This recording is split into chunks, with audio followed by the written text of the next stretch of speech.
The disrespect has gotten out of control surrounding the Philadelphia 76ers. Yes, the franchise has one of the more unclear outlooks as we head into next season, with Joel Embiid's health as well as the status of co-star Paul George as a driving reason for this. But I think plenty of people have forgotten the rest of the roster and the talent that still exists, leading the charge with guys like Tyrese Maxey, Jared McCain, and VJ Edgecombe himself. I do want to dive into exactly why I'm fired up, why the Sixers are not giving a chance, and why I think people are still underlooking the rest of the roster surrounded by those huge question marks at the top. So to get right into it here, I do want to start out with a couple 2K ratings that did come out that I did think were interesting for here. For starters, Joel Embiid dropping to a 93 overall. I'm not going to have a gripe about that. I get the unclear status, and frankly, he did not look like a 93 overall player, even when he was on the floor last year, with we know the injuries being a driving reason why.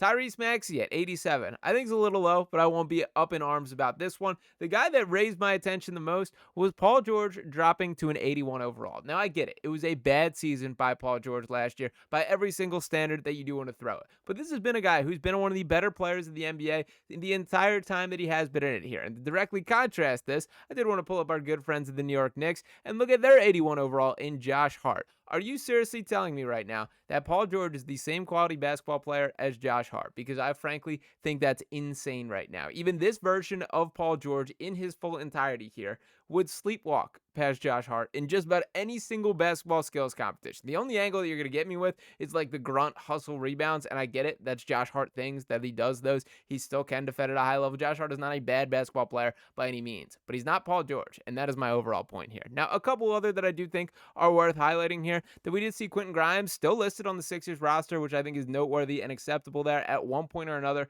he will agree to a contract with the Sixers. We will just see the terms, conditions, the length, and what exactly he's getting paid. Kelly Oubre at 80. I know a lot of people will be up in arms at this for the opposite reason here. I get the argument that maybe he should be a little bit lower there. The three-point rating better be pretty low on these, but I like Kelly. I think he gets a worse rep than he ultimately deserves. I think it's fair to assess that he's been in too large of a role for stretches here in Philadelphia, but he brings it every single night. He competes, and he has his flaws as a basketball player, but I respect in a season like last year in which everything went off the rails that he just kept the professional approach in a way that I really appreciated there. Jared McCain, 80 overall. I do believe that number will skyrocket as the season continues. I think it could get up to like an 85-ish in just next season. Let's not forget how good this guy was just looking at last year. And you can see down the list here, Andre Drummond, 78, Dembona, 77. I think that is going to be a more interesting battle to watch than I ultimately initially expected to be the case. And shout out Justin Edwards getting a little love at 77 overall. Trendon Watford also filling it at 76. So Justin Edwards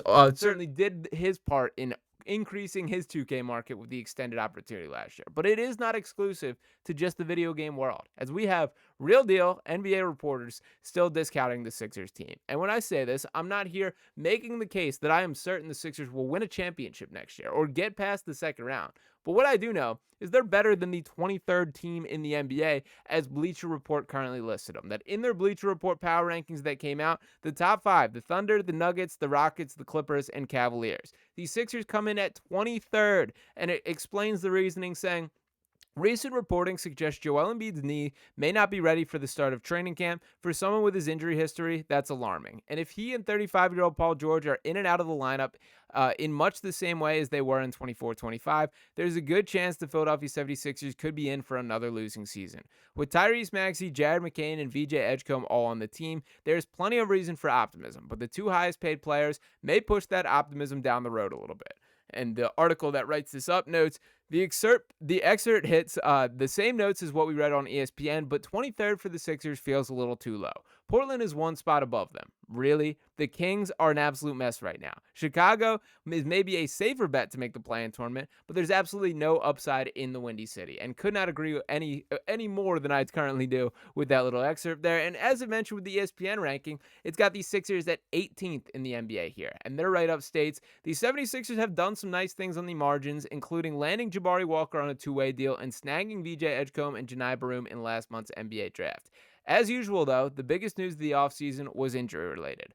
Paul George underwent a knee procedure that will be reevaluated before the start of training camp in September, and Joel Embiid declared there is no timeline for his return. And just for good measure, did want to pull up the NBA rankings, which only kept it exclusive to the conferences, and list the Sixers as 7th in the Eastern Conference here. And their write-up states last year, and by the way, I wanted to note this, that they're apparently doing these weekly. I don't know why, but they jumped from 13th last week, which I did note and wanted to have as evidence here, put them up to 7th this week. I'm not sure what changed because not much has in the world of the Sixers here outside of whatever the opinion of the author writing this is. But the whole write-up that now has them at 7th puts last year's record at 24-58. Offensive rating, they ranked 23rd. Defensive rating, they ranked 26th. Net rating, they ranked 25th. Their key additions, VJ Edgecombe with the number 3 overall pick, Trendon Watford, the key departures, Gershon Yabusele with Quentin Grimes, the key outstanding free agent. And the numbers to know that NBA.com writes up is the Sixers were the only team without a lineup that played at least 100 minutes last season, with their most used five-man group playing just 72 total minutes over 8 games. Tyrese Maxey, Paul George, and Joel Embiid played just 294 total minutes over 15 games together, and the Sixers were outscored by 0.5 points per 100 possessions in those minutes. They saw the league's second biggest drop-off from 23-24 in regard to both winning percentage and point differential per 100 possessions. They saw the biggest drop in rebounding percentage from 49.3, which was 22nd in 23-24, to 47.1% last season. They ranked 26th defensively and last in shot quality defense according to Second Spectrum tracking. But their zone defense, 0.96 points allowed per chance, ranked 7th among the 22 teams that played at least 100 possessions of zone according to Synergy tracking. Only the Heat played more zone than the Sixers. Now, the point that I want to make clear is we have to absolutely scrap up and throw out any metrics that we're holding regarding last season, and particularly the second half of last season. It should be made clear that this team was trying to lose for the entire second half of last season. That once we got past the trade deadline, and there was the nice Daryl Morey, if you squint, you can still see a contender quote that should continue to be held over his head here. Everything went off the table. That when Jared McCain got hurt, that to me felt like the sticking point of, yep, this season is over. And that's exactly how they operated. That the Sixers were in a unique position last year with that protected draft pick. Once again, the reminder that you had to get a top draft pick for the Sixers to ultimately be able to keep it, which they achieved by getting VJ Edgecombe here.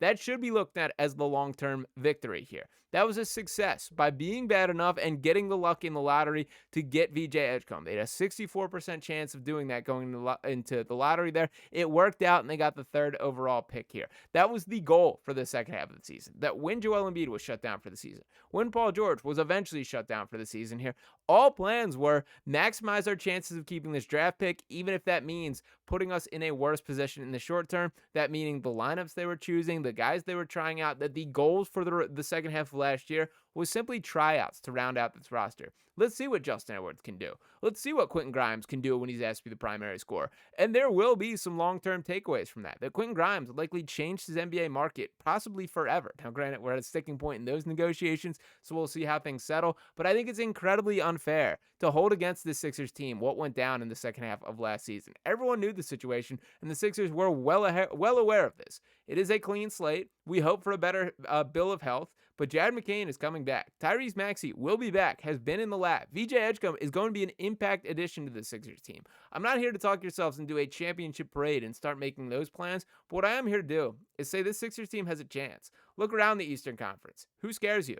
The Boston Celtics, no Jason Tatum. The Indiana Pacers, no Tyrese Halliburton. Do the Knicks scare you? Absolutely not. They shouldn't. The Cleveland Cavaliers, do they scare you? We've seen them fall apart in the postseason for 2 consecutive seasons in disastrous ways. If Giannis Antetokounmpo gets hurt, the Bucks are going to struggle to win 5 games collectively as a team. That's how bad the rest of that roster is. The Orlando Magic, give me a break here. Franz Wagner, Paolo Banchero, Desmond Bane, that's who's striking fear into your hearts there. My point here is the Eastern Conference is wide open, and the Sixers have as good a chance of anyone.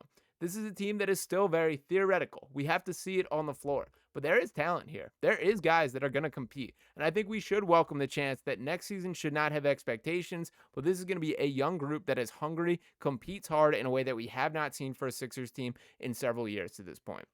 We will see how that ultimately goes down, but I don't think the Sixers team should be written off nearly to the extent of the way that is currently being done. Let me know if you guys are rocking with me with that same premise in the comments there. Appreciate each and one of you guys for tuning into this video. As always, I know it is the dead time of the offseason, but we're going to continue plugging along right here on Sixers Digest. So appreciate you guys tuning into this video here. I'll be back talking with you next time. Peace.